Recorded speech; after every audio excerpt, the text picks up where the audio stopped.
Warren Bedil, Business Development Director at Mediamark. Welcome to the Red Zone. Thank you, Sabrina. Now, Warren, you say that there's been a shift towards digital advertising, shopping and services, which has obviously removed a lot of the face time and the face value that brands have with their consumers. But Mediamark uses a lot of on-the-ground events linked with regional radio campaigns that give brands a bit more face-to-face time with the consumers. How do you do this, and can you explain why it works? Look, every event every medium's got its merit, and obviously we don't want to take away from any medium, and obviously with the advent of digital technology, the world is a very different place, but we want to simplify things, bring it back to face communication. And the radio stations combined with Mediamark have come together and worked on a strategy that says, okay, we've got this fantastic medium which is radio, we've now added the digital bouquet to it, how else can we get down to the ground? And events is exactly where we want to work. So the radio stations will deliver enormous audiences through their events. How do we activate those, and how do we engage better with our audience? And there's no better way than to go to our clients and obviously give them the opportunity to engage with those people. You did a Kia test drive campaign recently. Can you tell me a bit more about it? We did. I think it's one of the most outstanding activations that you could actually do. There's a call to action for people to come and test drive a certain vehicle. The people go down to the event. Obviously, as I say again, the radio station delivers events that have got 10, 12, 15, 30,000 people. They get these people down to the car, they test drive the car, they feel, they touch, they engage with the vehicle, and then Kia created a database of over 200 people, which if you do your maths, if they basically converted 1% of that, they'd be selling 2 cars. Outstanding activation, and one that has been repeated several times and been mirrored by a lot of other car dealerships. But for me, if there's a prime example of how you activate an event, what they did there, getting people to touch, feel and engage with the brand, unbelievable.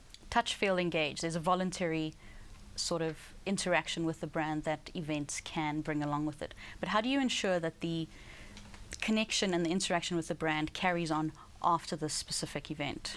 So that's a great question, because obviously Mediamark and the radio stations will provide that platform, as I mentioned earlier. So you've got all these people coming to this event, and we've brought them there because that's our skill. Our skill is to be this big, loud hailer and amplifier that goes on the air and says, come to our event. But once it gets down to the ground and the client interacts, or the listener interacts with that particular brand, it's up to the brand to find those leverage tools to go further. So creating databases where they've got information about the particular person or the patron, where they can follow up afterwards. Kia do it exceptionally well, because they believe that if you've got those people that have driven the car, they're clearly interested. How do we communicate with them after that and convert them? Because I suppose ultimately it's all about return on investment and sales. And once you're talking to a person and you've got time with them as opposed to a fleeting message on a traditional medium, I think there's an opportunity for a close. All of your location-based events are leveraged with a regional radio station. What is the thinking behind this, and how does it work to gain massive exposure?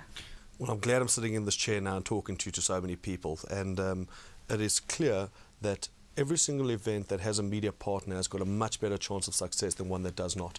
If I had R1 for every event promoter that came to me and said to me, I'd like you to be our media partner, I'd be a rich man. However, in this particular scenario, you've got these radio stations that have got a vested interest in these RP events. They own the event. So they will go on air, make sure as many people as humanly possible come to those events, and then obviously give the clients the opportunity to leverage off that and say, we've delivered you an audience, it's up to you to activate against it. I was fortunate enough to meet Gil Ved recently, and he was talking about how the guys get creative on the ground, and that's their skill.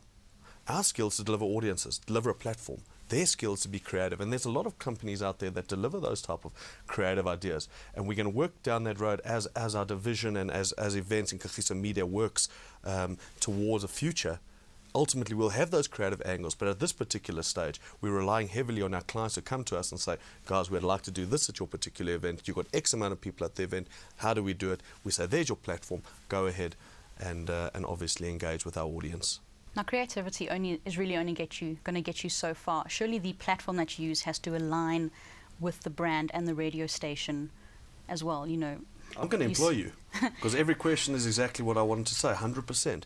You could be an insurance brand, and as an insurance brand, it's great to go and sponsor an event that reaches 15 or 20,000 people, because you've got so much volume to play with.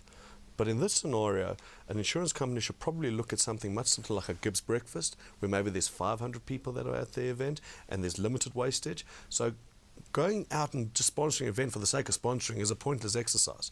You have to be environment friendly, and obviously the events that we select are environment friendly to the radio station, and then we try and match up the clients. And we've got a lot of clients that have been with us for a very, very long time. Some of the events are 7, 8, 9, 10 years old with the same headline sponsor. There's clearly something that's working. Now, one of the key events that you do is Sisters with Blisters. Why does this work so well? You know, it's very rare that you get an event that can combine both a commercial component and a CSR component, but this one does it successfully. This thing started out as a protest march against women and child abuse. The first year had 600 walkers. Now, those that don't know, Sisters with Blisters is an annual event where men, women and children walk 5 or 10 kilometers in high heels on the road. Yes, it's painful, but you know what? We earn our blisters against women and child abuse. Now, First for Women are the sponsor of this, and they've been with us for 7 years. And clearly it's a nice link, the First for Women, the Sisters with Blisters. But if they just said we're going to sponsor it willy-nilly and just slap their brand in it, not going to do anything for it. We engage with them. We make sure that they are happy with the way we're taking the campaign. And in fact, it's a joint campaign. And I think that particular relationship with First for Women has grown over the years, and they are vested in the event, and hopefully they stick with us for another 7 years, because I think this event certainly deserves it. And as I mentioned, with the CSR component, all proceeds on the day get delivered back to the charities. Well, November 23 is the next Sisters with Blisters event, and the Red Zone will surely don our heels and join you. I'll wait to see you in heels, Sabrina. Thank you for joining us today. Thank you very much.